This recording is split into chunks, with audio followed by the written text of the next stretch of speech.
విజయ్ గెలుపు దేశవ్యాప్తంగా సంచలనమైతే విజయ్కి పెద్ద తలనొప్పి ఏంటని మీరు అనుకోవచ్చు. అయితే ఆయన ముందున్న సవాళ్ళు రాజకీయ సవాళ్ళు మామూలుగా లేవు. అందులో మేనిఫెస్టో అంశాలని పక్కన పెడదాం. దాని తర్వాత ఇప్పుడు ఆయనకు ఇంకా 11 మంది మద్దతు అవసరము. సరే, అది ఎక్కడి నుంచి తీసుకుంటారు? ఏఐడిఎంకే నుంచి తీసుకుంటారా, లేకపోతే కాంగ్రెస్ పార్టీ నుంచి కొంతమందిని తీసుకుంటారా? వాట్ ఎవర్ ఇట్ ఇస్, ఏది ఏమైనప్పటికీ కూడా విజయ్ సీఎం అవడం అనేది 100కి 100% అది నిజమయ్యేది. దీంట్లో ఎవరు కూడా తోసిపుచ్చడానికి లేదు. అయితే సీఎం అవగానే అయిపోతుందా అనే చర్చ కూడా మొదలైంది. అందరు కూడా మాట్లాడుతున్నారు మేనిఫెస్టోలోని అంశాల గురించి. నేను ఆ మేనిఫెస్టోలోని అంశాల గురించి కూడా ఒక సపరేట్ వీడియో చేసి నేను మీ ముందుకు తీసుకొస్తాను. మేనిఫెస్టోలోని అంశాలు సపరేట్గా మాట్లాడదాం.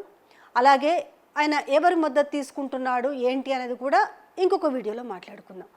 ప్రస్తుతము ఆయనకి తలనొప్పిగా మారిన వ్యవహారం ఏంటి? ఇప్పుడు ఆల్మోస్ట్ 71 సీట్లో డిఎంకేకి వచ్చినాయి, ఏఐడిఎంకేకి ఒక 50+ వచ్చినాయి. సో ఆ రెండిటికి కూడా 2 వార్తాపత్రికలు ఉంటాయి, వాళ్ళకు మద్దతుదారు మీడియా కూడా ఉంటుంది. ఇక్కడ ప్రతిదీ కూడా రేపు అసెంబ్లీ సమావేశాల్లో కావచ్చు, లేదంటే ఈయనిచ్చిన రేపు మేనిఫెస్టోలోని అంశాలు అమలు చేయకపోయినా కావచ్చు, లేదంటే విజయ్ ప్రజలకు మాటిచ్చిన వాటిని రేపు ఏదైనా కూడా ఇంప్లిమెంట్ చేయకపోతే పాలసీస్ పరంగా మాట్లాడడం కంటే కూడా తెరపైకి ఎక్కువగా తీసుకొచ్చే అంశాలు ఏమున్నాయి అంటే త్రిషకు సంబంధించిన అంశాలనే రేపు ఎక్కువగా తెరపైకి తీసుకువస్తారు అనడానికి మనకు ఆల్రెడీ కనిపిస్తుంది కదా. విజయ్ పార్టీ పెట్టినప్పటి నుంచి ఆయన టీవీకే పార్టీ స్థాపించి ఎలక్షన్లో సింగిల్గానే నేను పోటీ చేయబోతున్నాను, నాకు ఎవరు మద్దతు అవసరం లేదని చెప్పినప్పటి నుంచే ఆయన మీద ఆల్రెడీ వ్యక్తిగత దూషణలు ఏ విధంగా వచ్చినాయో మనం చూడొచ్చు. ఆల్రెడీ బీజేపీ వాళ్ళు మాట్లాడుతూనే ఉన్నారు. ఏఐడిఎంకే పొత్తులో ఉన్న బీజేపీ వాళ్ళు త్రిషకు సంబంధించి ఆయన త్రిష ఇంటి నుంచి విడిచిపెట్టి బయటికి రావాలని మాట్లాడిన మాటలు కావచ్చు. దాని తర్వాత ఆయనకు త్రిషతో ఉన్న ఏదో రిలేషను, అలాగే ఆయన వ్యక్తిగత అంశం, అందుకని వాళ్ళ భార్య విడాకులు తీసుకుంటుందని చెప్పేసి ఆ విడాకులకు సంబంధించిన అంశాన్ని తెరపైకి తీసుకురావడము, ఇవన్నీ ఆయన గెలవక ముందే ఆయనకు ఎదురైన సవాళ్ళు.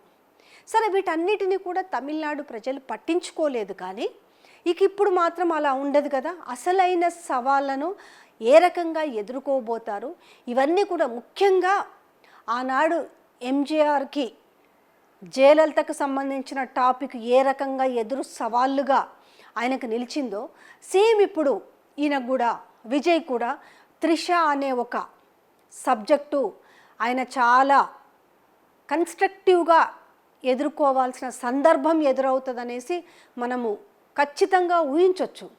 ఇక మీడియాలో ఎలాంటి వార్తలు స్పెక్యులేట్ చేస్తారు, ఎందుకంటే పెద్దగా మనకేం నైబర్ స్టేటే కాబట్టి తెలుగు మీడియాలో కూడా దీనికి ఏం పెద్ద అతీతులు కారు. అక్కడి నుంచి ఇక్కడికి కూడా వార్తలు ఏ విధంగా వస్తాయో చూస్తాం. సో ఈ గెలుపు అనేది పట్టుమని 10 రోజుల పాటు నిలవక ముందుకే ఆల్రెడీ మీడియాలలో అప్పుడే మొదలైనాయి.